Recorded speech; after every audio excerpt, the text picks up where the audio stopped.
Hello friends, welcome back to my channel smile openly with doctor Poonam. अगर आपके दांतों में कीड़ा लगता है यानी कि कैविटी हो जाती है, कालापन हो जाता है, छेद हो जाता है या फिर जिसको हम सड़न बोलते हैं ये हो जाए, तो वो कैसे होती है, हमारे दांतों में कीड़ा कैसे लगता है, क्यों लगता है, इसी से रिलेटेड मेरा आज का टॉपिक है कि दांतों में कीड़ा कैसे लगता है। तो वीडियो शुरू करने से पहले अगर अभी तक आप लोगों ने चैनल सब्सक्राइब नहीं किया है तो प्लीज़ सब्सक्राइब कर लीजिए, बेल आइकन को प्रेस करना मत भूलिए ताकि आपको मेरे न्यू वीडियोस की नोटिफिकेशंस मिलती रहे। अगर आपका दांत सही सलामत है और अचानक से उसमें कीड़ा लग जाए तो आपके मन में ये सवाल आता है कि क्यों लगा ये मेरे कीड़ा, क्यों मुझे डेंटिस्ट के पास जाना पड़ा, ट्रीटमेंट करवाना पड़ा। तो जनरली क्या होता है, अगर हमें कारण पता हो तो हम इलाज कर सकते हैं और उससे बच सकते हैं। तो सबसे पहले कारण जानना ज़रूरी है। जनरली सब लोग ब्रश करते हैं, सुबह उठते हैं तो ब्रश करते हैं, दांतों को क्लीन करते हैं, कुछ लोग फ्लॉस भी करते हैं। वैसे फ्लॉस रेगुलर सबको करना चाहिए, बट कुछ लोग करते हैं, कुछ लोग नहीं करते हैं। तो कोशिश सब करते हैं कि हमारे दांतों में कोई प्रॉब्लम नहीं, सड़न ना हो, कैविटी ना हो, फिर भी हो जाती है। तो वो कैसे होती है, चलिए देखते हैं। क्या होता है, मान लो ये आपका दांत है, ये दांत है और उसके दांत जो होता है हमारे, उसके 3 लेयर होती है। फर्स्ट ऊपरी ऊपर, उसको हम इनेमल बोलते हैं। सेकंड डेंटिन, और थर्ड जो लेयर होती है वो होती है पल्प। अब जो ऊपरी जो लेयर होती है इनेमल, जब हम खाना खाते हैं सबसे पहले वो अटैक करता है इनेमल पे, यानी कि जो ऊपरी सरफेस होएगी उसी पे टच होएगी। कोई भी खाना है वहाँ पे अटक गया, रुक गया।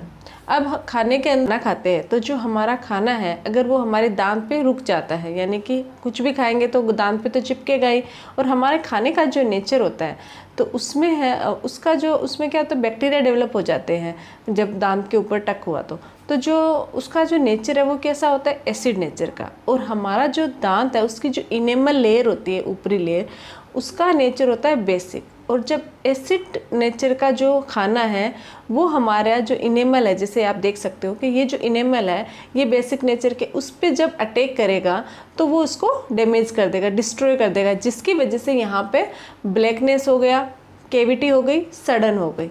तो हमारा जो खाना अगर स्टिक रह गया, उस पर चिपक के रह गया, तो वहाँ पे उसने इनेमल को, जो हमारी ऊपरी लेयर होती है, उसको डिस्ट्रॉय कर दिया और वहाँ पे कैविटी कर दी, क्रिएट कर दी, स्टार्ट कर दी, ब्लैक कर दिया। सबसे पहले क्या करते हैं, एक छोटा सा ब्लैक पोर्शन होता है, अगर हम उस पर ध्यान नहीं देते हैं, ब्रश नहीं करते हैं, खाना उस पर चिपका हुआ रह जाता है, तो वो क्या करेगा और डीप कर देगा उसको। उसके बाद अगर आप क्लीनिंग कर भी लेते हो तो भी कोई फर्क नहीं पड़ता, क्योंकि वहाँ पे क्या होता है, वहाँ पे बैक्टीरिया ने अपना काम कर दिया होता है, यानी उसको इनेमल को तोड़ दिया, डैमेज कर दिया। अब क्या होएगा, थोड़े ही दिनों में, क्योंकि वहाँ से डैमेज हो ही गया है, जैसे आप देख सकते हो इस टाइप की जो कैविटी है, अब वहाँ पे धीरे धीरे वहाँ पे गैप होता गया, छेद होता गया। अब वो छेद है वो थोड़ा बड़ा हुआ और वो डेंटिन तक चला गया। ऐसे कंडीशन में आपके कैविटी डेवलप हो गई, यानी कि आप अगर ब्लैकनेस है तो कुछ लोग इसको बोलते हैं कीड़ा लग गया है, क्योंकि वो काला रंग का दिखाई देता है। और नॉर्मली हम लोग यही जानते हैं, यही सुनते आ रहे हैं कि दांत में कीड़ा लग गया है। तो जब भी काला पोर्शन आप दांत पे देखोगे तो बहुत सारे लोग ये सोचते हैं कि ये क्या हो गया, मेरे दांत में कीड़ा लग गया।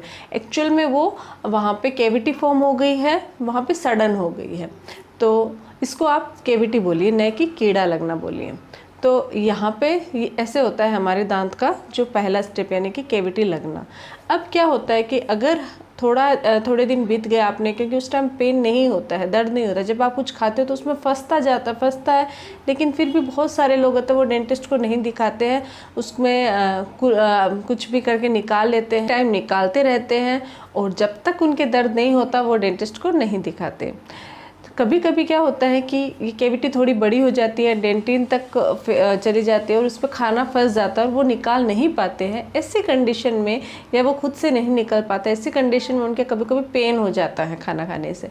तो वो कुछ पेशेंट्स ऐसे होते हैं, कुछ लोग होते हैं जो डेंटिस्ट को दिखा देते हैं कि मेरे क्या हुआ, खाना फंस रहा है, कैविटी हो गई, तो उनका वहीं क्योर हो जाता है, वहीं उसको क्लीन करके जो डिकेड पोर्शन है उसको क्लीन कर दिया जाता है और फिलिंग यानी सीमेंट उसमें फिल कर दी जाती है, तो उनका दांत वहीं सेफ हो गया।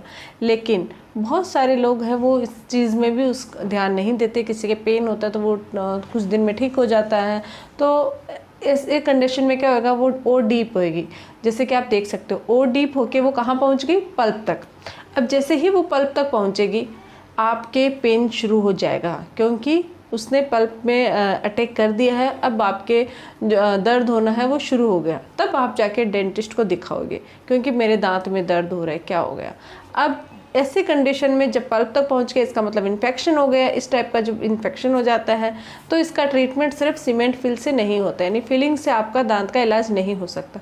फिर आपको रूट कैनाल ट्रीटमेंट करना पड़ता है, यानी कि दांत की जो ये पल्प होती है उसको क्लीन करना पड़ता है, उसकी जो नसें होती है, क्योंकि वहाँ तक इन्फेक्शन पहुँच गया तो उसको क्लीन करके निकालना पड़ता है। तो ये इसका ट्रीटमेंट होता है। उसके बाद तब हमें जाके रूट कैनाल की नौबत आती है। अगर आप शुरू में ही जैसे ही कैविटी स्टार्ट हुई आपने ध्यान दे दिया तो आप उसको वहीं स्टॉप कर सकते हो, उसको आगे मतलब बढ़ने से रोक सकते हो। तो मैं आपको यही बोलना चाहूँगी कि अपने दांतों का ध्यान रखिए, चेक करते रहिए कि कहीं आपके कोई कैविटी या कोई डिकेड मतलब कोई सड़न तो नहीं हो रही है। हर 6 मंथ्स में एक बार डेंटल विजिट कीजिए कि कहीं आपके कैविटी की स्टार्ट पोर्शन तो नहीं हो रहा है। अगर हो रहा है तो उसको वहीं स्टॉप कर दीजिए, वरना आगे जाके वो पल्प में मतलब डीप हो सकती है और कैनाल्स तक पहुंच सकती है, जिसकी वजह से आपको रूट कैनाल ट्रीटमेंट करने की नौबत आ सकती है। तो अगर आप लोगों को मेरा ये वीडियो अच्छा लगे तो प्लीज़ चैनल को लाइक, शेयर और सब्सक्राइब जरूर कीजिएगा। Thank you.